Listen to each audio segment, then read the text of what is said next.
Well, hi folks, here we are. Another sort of weekly roundup. Well, it's been about 2 weeks since I did a sort of general roundup, so I'll just show you what's going on. Start off in the greenhouse. As you can see, my tomatoes are growing pretty well now. Getting quite tall, about 2 feet tall. Shirley's and Gardener's Delight. Starting to get the first flowers on, so quite happy with those now. They're growing well. They always do when you put them in some big pots. They always tend to pick up. So I'm only growing 4 plants this year because that seems to do me. I get plenty. It's more than I need. And I've planted a couple of these giant tomatoes in pots, which are just starting to send out the first flowers. But if you look at the flower buds, they're absolutely enormous. I'll show you one in the Polytunnel later. They're nearly the size of a daffodil, some of them. They're just crazy. So hopefully we should get some ridiculous sized giant tomatoes. Had a spare courgette plant, so it's a bit of a backup. I've got 2 in the Polytunnel, so I'll put one in a pot in the greenhouse just in case something goes wrong with the others. Peppers, not grown too much. That's quite a big one, that's growing quite well, but generally they've not put a great deal of size on, and they are actually starting, if you can see in the middle, to form the first flower buds, so which is quite early, so I should be getting a few little peppers on quite soon. Cucumbers, growing steadily away. What I'm going to do is try and train that across this string, sort of train it horizontally, so then the fruits will hang down, because obviously, as you can see, I've not got any height to go at and all the floor space is sort of covered up. And then finally the chilies. These are the Joe's long ones. They're about a foot tall now, and they're just actually, if you can see, starting to put a few chilies out, little flower buds out. Seems very soon, very early really, I don't know why. 2 more, and then the prairie fires, the little dwarf ones, which never get much more than about a foot tall, but they're just so bushy.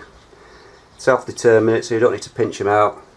They just grow up to about a foot tall, stop growing, and then just bush out, and all the chilies grow on the outside and hang down. So that's just a quick roundup of the tomato situation, which so far is looking good. So far so good. I'll just nip into the porch and show you my giant marrows, and then we'll nip up to the plot and see what's going on up there. Well, these are the marrows, growing really well now. I've just got them in my porch now. They've been growing under the lights for about 2 or 3 weeks now. They don't have shift on, so I'm just going to sort of harden them off during the day, give them some natural light in the porch, and they'll be planted out this weekend hopefully, start of June, and then hopefully we can get a 100-pounder this year. These were from a website called giantveg.co.uk, where you can buy all the giant vegetable seeds if anyone's interested. I'll put a link in the description if you remember, but otherwise just look for giantveg.co.uk, and this is where you can get your super duper giant veg seeds from. Well, hi folks, here we are up at the plot now, so I'll just give you a quick look at what's going on.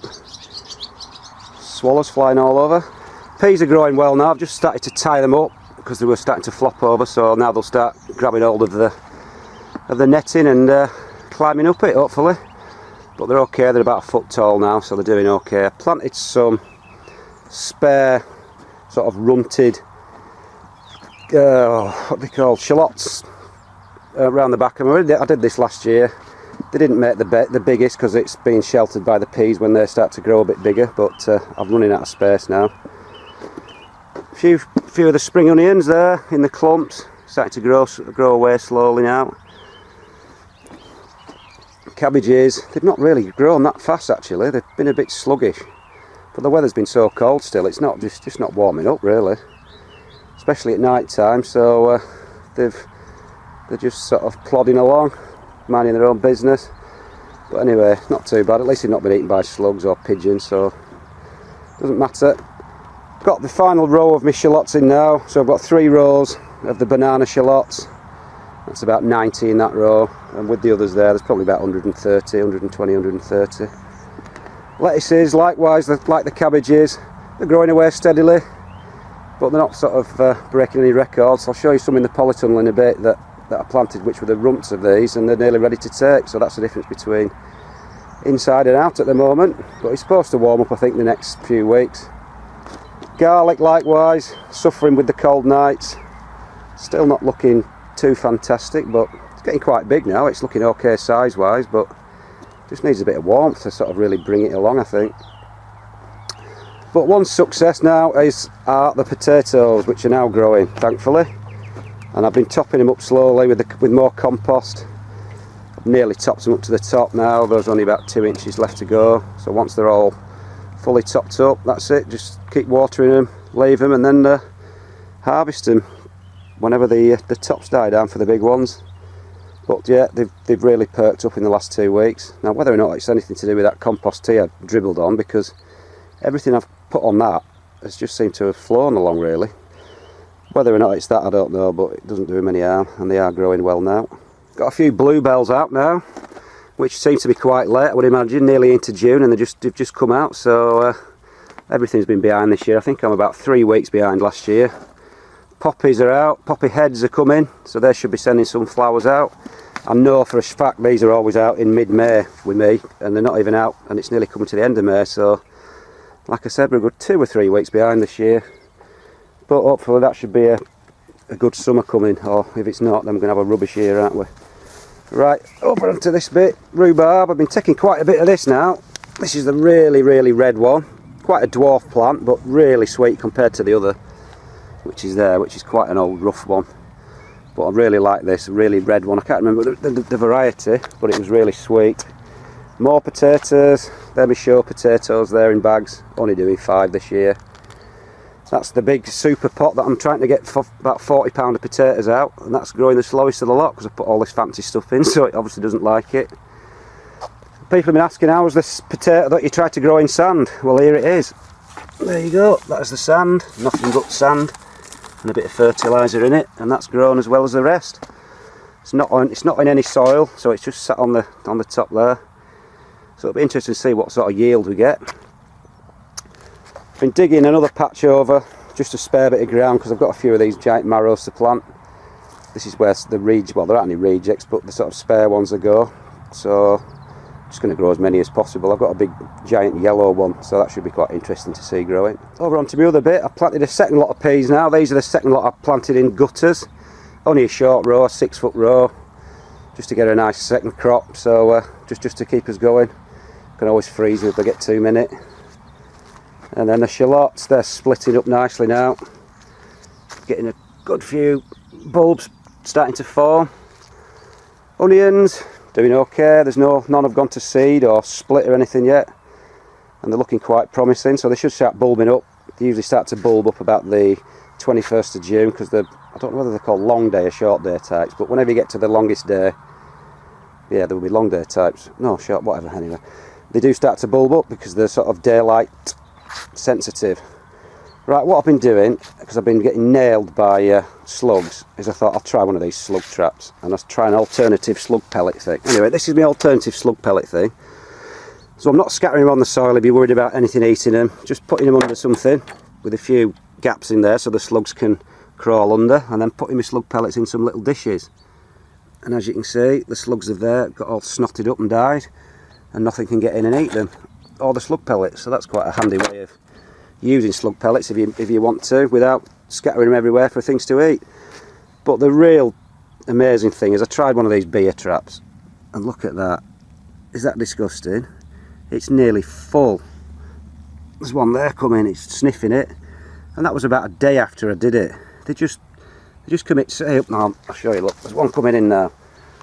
There's one coming in there, which will be a beery death shortly.